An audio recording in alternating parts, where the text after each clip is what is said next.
بہت بڑا گناہ ہے۔ حدیث کے اندر آپ صلی اللہ علیہ وسلم نے فرمایا کل قیامت کے دن ایک مقتول قاتل کو پکڑ کر اللہ کے سامنے لائے گا، اور کیفیت کیا ہوگی؟ اس کا سر اس کی ہتھیلی میں ہوگا، اور وہ کہے گا کہ اللہ اس قاتل سے پوچھ تو نے مجھے کیوں قتل کیا ہے۔ کیسی کیفیت ہوگی؟ خون بہہ رہا ہوگا، اور وہ سر اس کی ہتھیلی میں ہوگا، اور وہ قاتل کو پکڑ کر اللہ کے سامنے لائے گا اور کہے گا کہ یا اللہ اس سے پوچھ میرا کیا گناہ تھا، کیوں اس نے مجھے قتل کیا ہے۔ اس لیے کہ دل یہ تمام جسم کا سردار ہے۔ دل اگر بہتر ہے پورا جسم بہتر رہے گا۔ جیسے حدیث میں ہے جسم کے اندر گوشت کا ایک ٹکڑا ہے، اگر وہ صحیح و سالم رہے گا تو پورا جسم صحیح و سالم رہے گا، اگر وہ بگڑ جائے گا پورا جسم بگڑ جائے گا۔ دل کی شریعت میں بہت اہمیت ہے۔ قد افلح من تزکا، اللہ نے کہا پاک ہو گیا وہ جو اپنے دل کو پاک و صاف رکھے۔ وقد خاب من دساہا، ناکام و نامراد ہو گیا جو دل کو صاف نہ رکھے۔ دل میں کینہ، کپٹ، بغض، حسد، جلن، یہ بیماریاں اگر دل میں ہے وہ دل ناپاک ہے، لیکن دل میں اللہ کا تقوی، مسلمانوں کی محبت، یہ دل پاک و صاف دل ہے۔ تو کہا گیا کہ دل کی طرف سے ناپو۔ بسم اللہ الرحمن الرحیم، الحمدللہ رب العالمین، والصلاة والسلام علی رسولہ الکریم، اما بعد۔ اللہ تعالیٰ کے فضل و کرم اور اس کی توفیق سے سورہ فاتحہ کی تفسیر چل رہی ہے، اور آج الحمدللہ تفسیر القرآن کے سلسلے میں ہماری یہ 61ویں نشست ہے۔ اس سے پہلے 60 نشست ہو چکی ہے، جس میں تفسیر کے ساتھ تفسیر کے معنی کیا ہیں، تفسیر کیسے کرنا ہے، سورہ فاتحہ کے نام کیا ہیں، اور سورہ فاتحہ کی اعوذ باللہ من الشیطان الرجیم کی تفسیر، بسم اللہ کی تفسیر۔ اب مالک یوم الدین کی تفسیر ہم سن رہے تھے۔ پچھلے درس میں ہم نے سنا کہ قیامت کے دن کا معاملہ جو ہوگا کہ میزان ہوگا، نیکیاں اور برائیوں کا وزن کیا جائے گا، اور اس کے بعد سے پل صراط پر گزرنا ہوگا۔ پل صراط پار کرنے کے بعد قنطرہ پہ روک دیا جائے گا، اور قنطرہ پہ حقوق العباد کا معاملہ اللہ تعالیٰ وہاں حل کریں گے۔ کسی کا اگر ہم نے حق لیا تھا دنیا میں تو اس کا بدلہ دیا جائے گا، اور بدلہ وہاں نیکیوں کے ذریعے اللہ تعالیٰ دیں گے۔ نیکیاں کسی کے پاس نہیں ہوں گے تو مظلوم کے گناہ ظالم کے اوپر ڈال دیے جائیں گے۔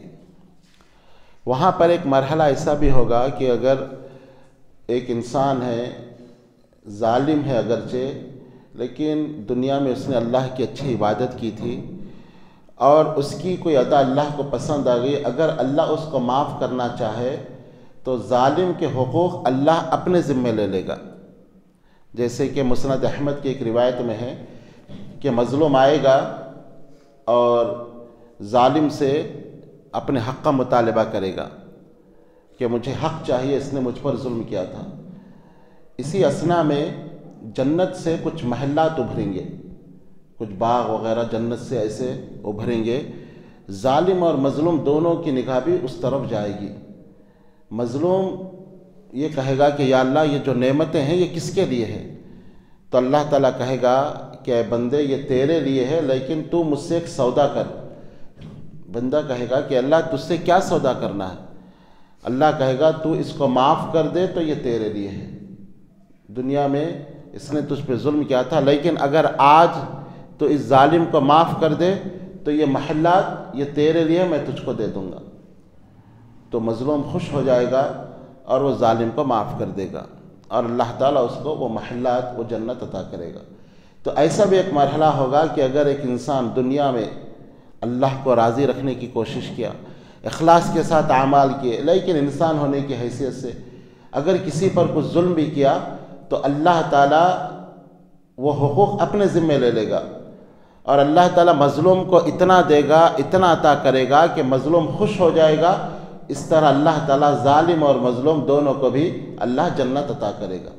تو ہمیں چاہیے کہ دنیا میں اللہ کو راضی کرنے والے اعمال کریں۔ اللہ نے فرمایا وَمَا أُمِرُوا إِلَّا لِيَعْبُدُوا اللَّهَ مُخْلِصِينَ لَهُ الدِّينَ حُنَفَاءَ۔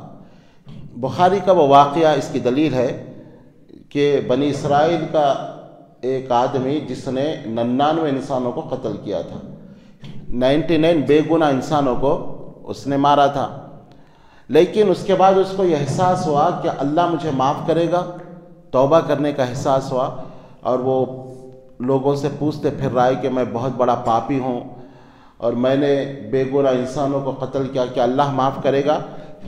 تو لوگوں نے اس کو ایک عابد کا پتہ دیا جو مسجد میں عبادت کرتا تھا۔ وہ اس کے پاس گیا اور کہا کہ دیکھو میں بہت بڑا گناہ گار ہوں اور میں نے بے گناہ 99 انسانوں کو مارا، کیا معافی کی کوئی صورت ہے؟ وہ عابد اس کو بہت بڑا جانا، اس نے کہا کہ تجھے شرم آنی چاہیے، 99 بے گناہ انسانوں کو قتل کیا، اللہ کیسے معاف کرے گا؟ اس کو غصہ آیا، اس نے اس کو بھی قتل کر دیا، 100 کی گنتی پوری ہوگی، لیکن اس کے دل میں یہ احساس کہ اللہ کیا معاف کر سکتا ہے؟ پھر لوگوں سے پوچھتے پھر رہا ہے کیا میرے لیے کوئی توبہ ہے؟ لوگوں نے ایک عالم کا اس کو بتا دیا، وہ عالم کے پاس گیا اور کہا کہ میں نے 100 بے گناہ انسانوں کو مارا ہے، کہ اللہ مجھے معاف کرے گا؟ تو اس عالم نے کہا کہ بھائی یہ تیرے اور تیرے رب کا معاملہ ہے، تیرے اور تیرے رب کے درمیان کیا چیز حائل ہو سکتی ہے؟ تو اللہ سے معافی مانگ، توبہ کر، اللہ تعالیٰ ضرور معاف کرے گا۔ لیکن اس عالم نے مشورہ دیا کہ دیکھو یہ تمہاری جو بستی ہے یہ گنہگاروں کی بستی ہے، یہاں کا جو تمہارا ماحول ہے، یہاں تمہارے جو دوست ہیں وہ گنہگار لوگ ہیں، وہ اسی طرح کے لوگ ہیں، تم یہاں رہو گے تو پھر دوبارہ وہ گناہ کرو گے، تو ایسے کرو فلاں بستی میں جاؤ جو نیک لوگوں کی بستی ہے، وہاں جاؤ، توبہ و استغفار کرو، اللہ سے معافی مانگو اور اللہ کی عبادت کرو، اللہ معاف کرے گا۔ تو وہ توبہ کی نیت سے، ابھی توبہ نہیں کیا لیکن توبہ کی تڑپ اس کے اندر تھی، توبہ کا ارادہ تھا، توبہ کرنے کی نیت سے وہ اس بستی سے باہر نکلا۔ اللہ کی قدرت کہ اس کی موت کا وقت آ گیا اور وہ جو ہے ٹھوکر کھا کے گرا۔ اب جیسے ہی اس کی روح نکلی، رحمت کے اور عذاب کے 2 فرشتے آ گئے اس کی روح لینے کے لیے۔ جیسے حدیث میں ہے نیک انسان اگر مرتا ہے اور ملک الموت اس کی روح نکالتے ہیں تو رحمت کے فرشتے اس کی روح کو جنت کے لباس میں لپیٹ کر آسمانوں کی طرف لے جاتے ہیں، اور کوئی گناہگار انسان مرتا ہے اور ملک الموت اس کی روح نکالتے ہیں تو عذاب کے فرشتے اس کی روح کو جہنم کے ٹاٹ میں لپیٹ کر، جو بدبودار ٹاٹ ہوتا ہے، وہ آسمان کی طرف جاتے ہیں۔ اب جیسے ملک الموت اس کی روح نکالے، رحمت اور عذاب 2 فرشتے بھی آ گئے۔ رحمت کے فرشتوں کا کہنا یہ تھا کہ یہ توبہ کی نیت سے نکلا تھا، اس لیے ہم اس کی روح لے کر جائیں گے۔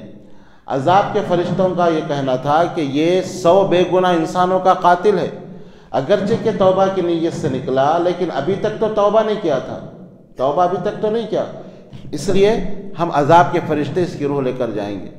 تو اللہ تعالیٰ نے ایک فرشتے کو وہاں انصاف کرنے کے لیے بھیجا۔ فرشتے نے کہا کہ دیکھو زمین کو ناپو، اگر یہ گناہگار بستی کے قریب ہے تو عذاب کے فرشتے اس کی روح لے کر جائیں، اور اگر یہ نیکوکار لوگوں کی بستی کے قریب ہے تو رحمت کے فرشتے اس کی روح لے کر جائیں گے۔ جب زمین کو ناپا گیا تو آپ صلی اللہ علیہ وسلم نے فرمایا کہ وہ عذاب کی بستی کے قریب تھا، لیکن اللہ تعالیٰ تدبیر کرتا ہے کیونکہ اللہ تعالیٰ دلوں کو دیکھتا ہے۔ اللہ تعالیٰ نے اس کی تڑپ کو دیکھا تو زمین کو حکم دیا اس طرف سے جو عذاب کی طرف تھی تو تھوڑا جا پھیل جا، اور جو نیک لوگوں کی بستی کی زمین تھی اس کو کہا کہ تو تھوڑا سکڑ جا۔ جب زمین کو ناپا گیا تو 1 بالش وہ نیک لوگوں کی بستی کے قریب نکلا اور رحمت کے فرشتے اس کی روح کو لے کر گئے۔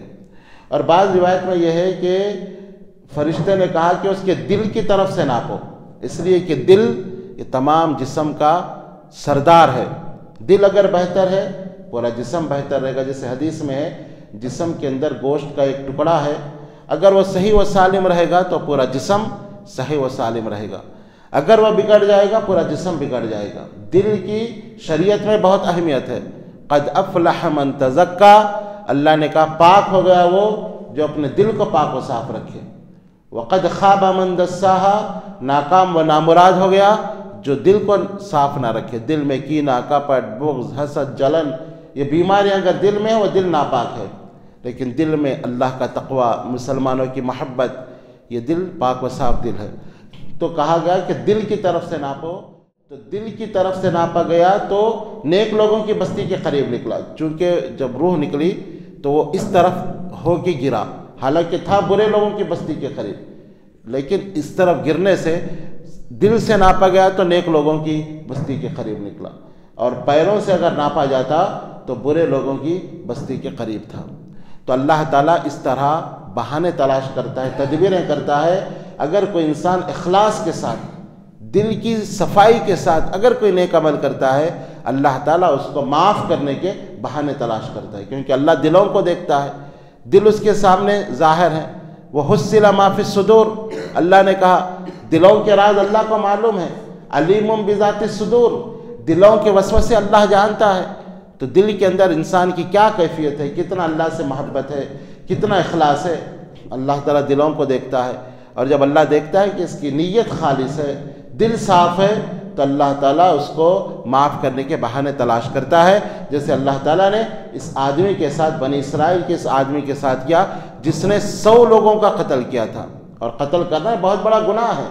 حدیث کے اندر آپ صلی اللہ علیہ وسلم نے فرمایا کل قیامت کے دن ایک مقتول قاتل کو پکڑ کر اللہ کے سامنے لائے گا، اور کیفیت کیا ہوگی، اس کا سر اس کی ہتھیلی میں ہوگا، اور وہ کہے گا کہ اللہ اس قاتل سے پوچھ تو نے مجھے کیوں قتل کیا ہے۔ کیسی کیفیت ہوگی، خون بہہ رہا ہوگا، اور وہ سر اس کی ہتھیلی میں ہوگا، اور وہ قاتل کو پکڑ کر اللہ کے سامنے لائے گا اور کہے گا کہ یا اللہ اس سے پوچھ میرا کیا گناہ تھا، کیوں اس نے مجھے قتل کیا ہے۔ قتل یہ بہت بڑا گناہ ہے حقوق العباد میں، لیکن آپ دیکھیں کہ اللہ تعالیٰ نے اس کی نیت کو دیکھا، اور اللہ تعالیٰ نے اس کے اخلاص کو دیکھا، اور اللہ نے اس کو معاف کرنا چاہا، تو پھر اللہ تعالیٰ ایسے انتظام کرے گا کہ مقتولوں کو اللہ تعالیٰ خوش کر دے گا، اور اللہ اتنا نوازے گا کہ مقتول خوش ہو جائیں گے، اور اس طرح یہ قاتل اور مقتول دونوں بھی جنت کے اندر جائیں گے۔ تو یہاں پر ضرورت اس بات کی ہے کہ ہم دلوں کو درست کریں، عقیدہ درست کریں، اخلاص کے ساتھ، کہ ہم اللہ کی عبادت اخلاص کے ساتھ کریں، تو اللہ کو اگر ہماری کوئی ادا پسند آ گئی تو اللہ تعالیٰ یہ حقوق العباد کا جو معاملہ ہے اپنے ذمے لے لے گا۔